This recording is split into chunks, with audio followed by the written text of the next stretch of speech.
Hello, lovely, and welcome to the Essence of Expression podcast. Get ready to explore insights, lessons, practices, and wisdom from life for life. I'm your host, Arejay, healer, teacher, student, and sage. I'm excited and honored to have you with me on this journey. Let's dive in. The Kriya started teaching me. So, a Kriya is basically a specific sequence of postures and breath work that's used to create a predictable effect on the body, right? And you see it most often in Kundalini yoga. And I started doing this. It was part of Luminosity with Brianna Rose. And I was doing it because I knew I needed help regulating my nervous system. There was a lot going on this year, as I'm sure you guys have felt too. But by the time July came around, I was at a point where I knew I needed assistance with it. I have tools to help me regulate on my own, but it was just so massive that I was like, I am not equipped for this. I need help. And so I signed up for Luminosity with her. And the way it started was, she had given us a prescribed set of movements and we would come together and practice, and then we would practice on our own. And initially it was a struggle. It was hard to get through the movement. So each movement, we did 3 movements, and each movement was for 3 minutes a piece, which doesn't necessarily sound super long until you start doing the same movement and now you're adding a very intentional breath. And this particular, we were working with the fire element, so the breathing pattern was a more rapid one, and it was meant to kind of warm the body up and get that activation happening, right? So it was fairly difficult, and it wasn't movements that my body was used to begin with anyway. So initially that very much looked like, just struggling to get through one movement for the 3 minutes, feeling a little bit like I was going to die, and being very happy to make it through, and sometimes needing to pause, right? But the funny thing is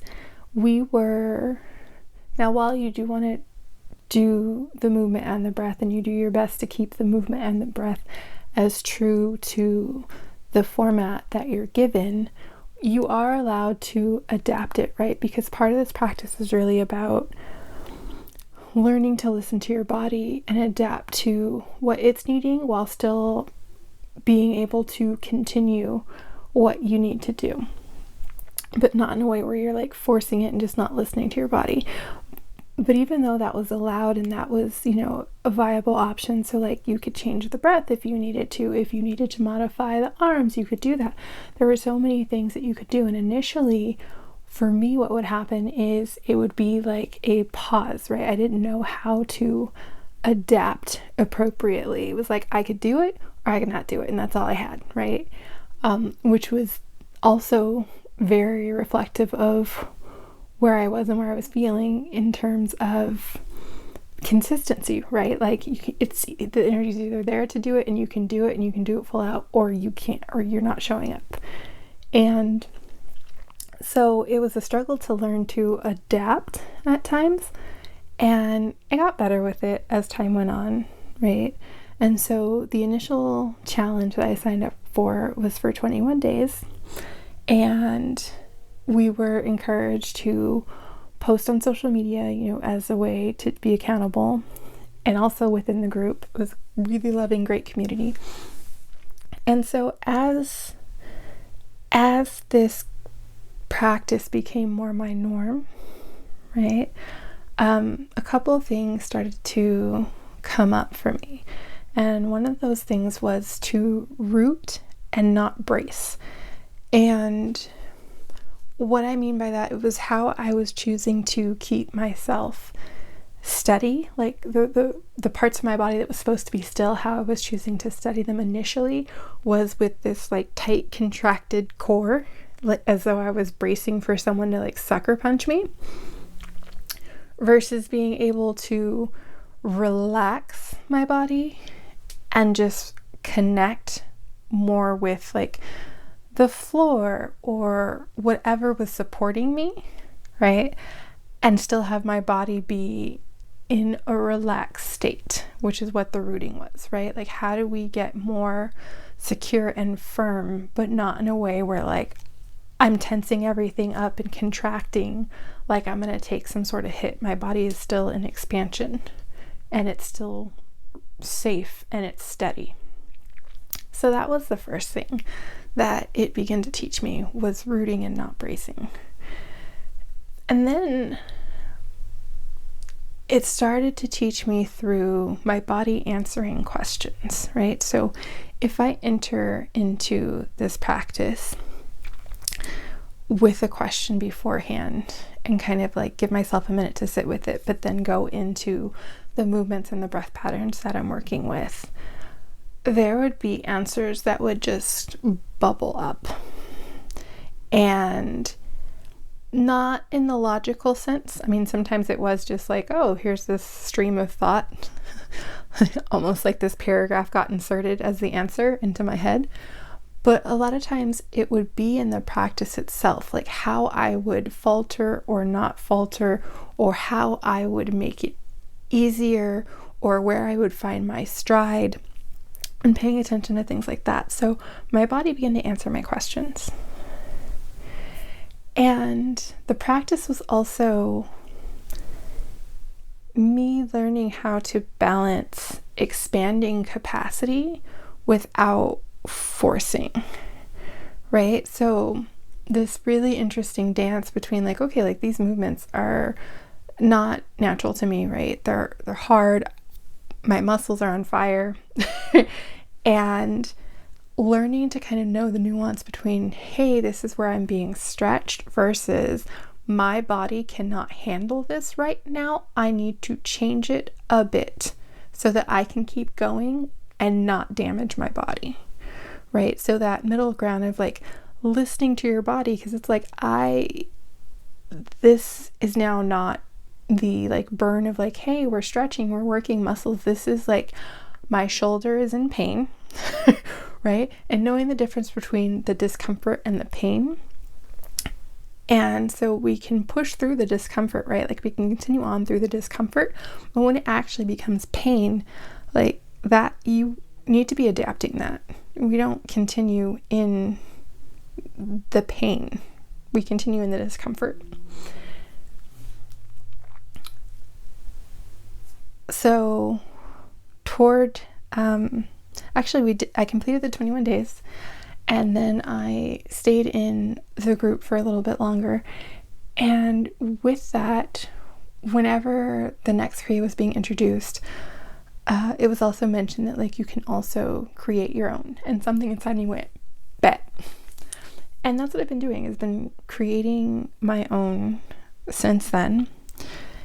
And really it's become about giving my mind, my body, and my spirit what it needs, and figuring out like what element do I need to connect to, what emotional state do I need to encourage right now, and how can I best do that through the breath patterns that I'm familiar with, through how my body's moving, and even in playing with that, right? Like what feels most nourishing to the goal, right? While still staying on track for that goal. So I started creating my own, and with that further learned how to not just collapse, right?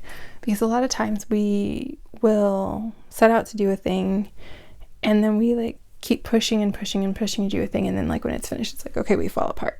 Or maybe we push too hard and we fall apart before we get finished. So learning how to modulate the push to where you're allowing continuance, you're allowing growth, but you're not pushing so hard that you are moving into overwhelm. So that when you are done, you can just be done and still be holding your energy without collapsing under the weight of the effort. And my body's wisdom, right, came back from this, because again, I was creating my own. So I started to play with like, what does this feel like? How, and trusting myself in how can I work with my body and my breath and my mind, like where I'm focusing, to achieve a particular emotional state or to have a particular experience. And that's been really cool to figure out and play with and have this tool to do it in that way. It's also taught me more about moving with cycles, right? Especially like my body's own cycles, because part of what the blessing of this has been is I don't have the same energy every day for this, right? Like my body does not feel the same way every day. And so in the beginning, like there were definitely days when I was like, I don't fucking want to do this. And I would have to, talk myself into it and kind of just be like, all right, like you can just do, like, it's okay, like just get started. You can do like it at half force, right? And eventually, like I would probably start and I would end up doing it like full out anyway, but the getting started was the problem, right? And so it's been really helpful to learn to move in that way, right? Like when I absolutely don't fucking want to do it, right? And it needs to get done, how can I still accomplish what needs to be done in a way that's honoring to me, right? Also just how can I change and adapt when like the energy just isn't, like I'm not full force energy. I'm at like, I got 2% battery left, y'all. Like, can we just take a nap, right? Learning how to adapt that, what needs to change so that it is not harmful and I'm not doing damage, but I'm also getting it done. And so fast forward to now, and I've been loving the results in general, and I've been loving this practice. I'm so grateful. Like, thank you so much, Brianna Rose. Amazing work. If you guys have a chance to go work with her, I would say do it. Like hands down, just do it. But like fast forward to now, so I completed the 21-day challenge. I am on yesterday I completed, like, was my 110th day of consistently doing this practice. And yes, like the movements and the breath patterns change as needed, and like as needed both to account for a cycle, but also as needed so that I can be moving my body toward the goals that I have. And it still continues to give, and I still continue to discover new movement patterns and patterns of combinations of movement and breath that have interesting results for me, right? And I very much getting to be in that space of playing and listening to the feedback in my body, and I'm sure it's been helping me with I don't want to say coming back to my intuition, because I didn't leave it. I was just like, I wanted to get back into a consistent and intentional practice and cultivation of it.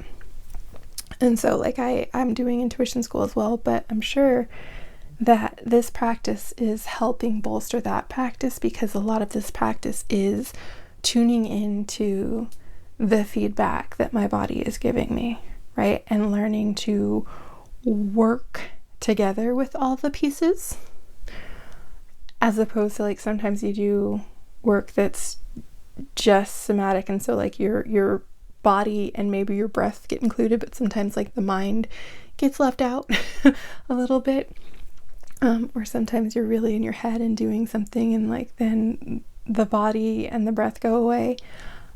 But really learning to have everything online and be working together and be listening to the feedback from each other and learning to move together in a way that gets you to that finish line in a way that isn't frying your system.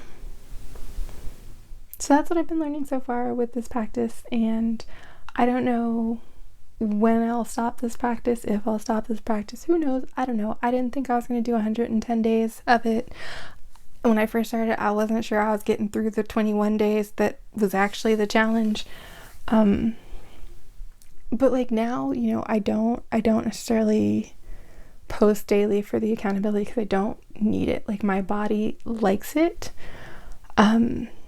This experience it's now to a point where I kind of crave it, and I don't have to, like I used to have to worry about like, oh my gosh, did I do my practice? Did I not do this practice? Right? I don't have to worry about it like that because there isn't really a part of me that's like trying to get out of it. And my body, like every part of me has gotten used to this being a daily thing. And it's kind of like, hey, like we haven't moved this way yet. Like we haven't breathed together yet. What are we doing? So I don't have to worry about missing it yet. The only thing I haven't had yet, so like I've had to do the cycles. I've had, well, not had to, I could have stopped, but I got the opportunity to work with the shifting cycles. I got the opportunity to, you know, continue it even when I was sick and learn how to adapt it to best fit my needs that way, but still not stop. And the only thing I haven't had the opportunity to navigate yet is to where like your traveling and your schedule has drastically shifted. But I've had, you know, the minor schedule shifts that happen in day-to-day things, or like when something pops up and like now you're running errands at the time you thought you were going to be doing the practice. So I'm really excited to see where this goes and to continue learning. But that is what this has been doing for me, and so I encourage you guys all to have some sort of practice that you can lean into, and don't be afraid to go find somebody who can help you the way that you need to be helped, right? And don't have, like, I would invite you to not feel any shame around needing help in an area that you help others, because I think sometimes that happens too, right? I think we have a story of sometimes where it's like, oh, like we should be able to completely take care of ourselves fully with like no help from anybody. And when we can't, there's like some sort of shame and judgment around that. And frankly, if that were truly the case, I don't think Creator would have put us with other people if we could learn, grow, and do everything we were meant to do on our own. I think we would each have our own little individual worlds that didn't ever intersect. And I think there's also sometimes when you are a professional in a particular area, or you've reached a status where people are considering you an expert in a particular area, and that's tied to your identity and tied to how you make your money, that sometimes we can worry what it might look like if you're getting help in that area too. And it doesn't diminish anything, right? Like, you are not at the same level sounds really bad, but like you're not at the same place in your journey that the people that you're helping are, right?